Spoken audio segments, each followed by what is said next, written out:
योगदान, पतन और विरासत। दरभंगा राज का उत्तरार्ध योगदान और चुनौतियों दोनों से परिपूर्ण रहा। 19वीं और 20वीं शताब्दी तक आते आते दरभंगा के महाराज केवल जमींदार नहीं रहकर समाज सुधारक, शिक्षाविद और राजनीति के महत्वपूर्ण व्यक्तित्व बन गए। महाराज लक्ष्मेश्वर सिंह को दरभंगा राज का सबसे महान परोपकारी शासक माना जाता है। उन्होंने कोलकाता विश्वविद्यालय, बनारस हिंदू विश्वविद्यालय और भारतीय राष्ट्रीय कांग्रेस जैसी संस्थाओं को आधारतापूर्वक दान दिया। उनके द्वारा अस्पताल, कॉलेज और सार्वजनिक भवनों का निर्माण कराया गया। इस कारण उन्हें एक उदार और प्रगतिशील शासक के रूप में ख्याति मिली। उनके उत्तराधिकारी महाराज रामेश्वर सिंह ने भी शिक्षा, धर्म और राजनीति में महत्वपूर्ण योगदान दिया। वे भारतीय विधान परिषद के सदस्य भी रहे और राष्ट्रवादी राजनीति में मध्यम मार्ग अपनाया। सांस्कृतिक दृष्टि से दरभंगा राज ने मैथिली भाषा, साहित्य और संगीत को नई पहचान दी।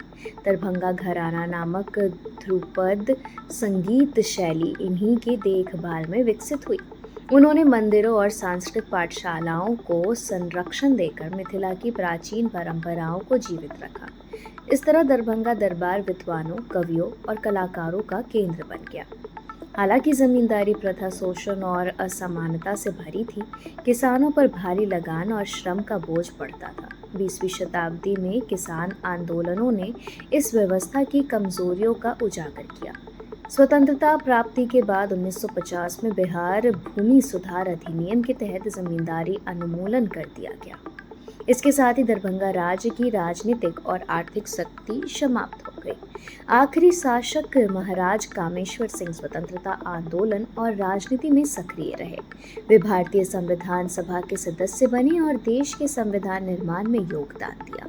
किंतु जमींदारी खत्म होने के बाद राजा की अपार संपत्ति बिखर गई और इसका प्रभाव धीरे धीरे कम होता चला गया।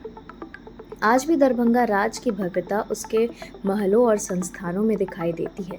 राजनगर पैलेस, आनंद बाग पैलेस और दरभंगा मेडिकल कॉलेज उसकी भव्य परंपरा के प्रतीक है।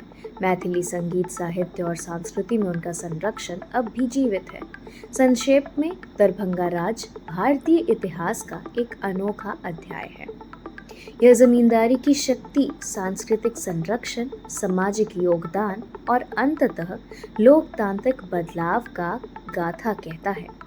उनकी विरासत ने मिथिला को एक अलग पहचान दी और आज भी लोग दरभंगा राज्य को गर्व और सम्मान से याद करते हैं।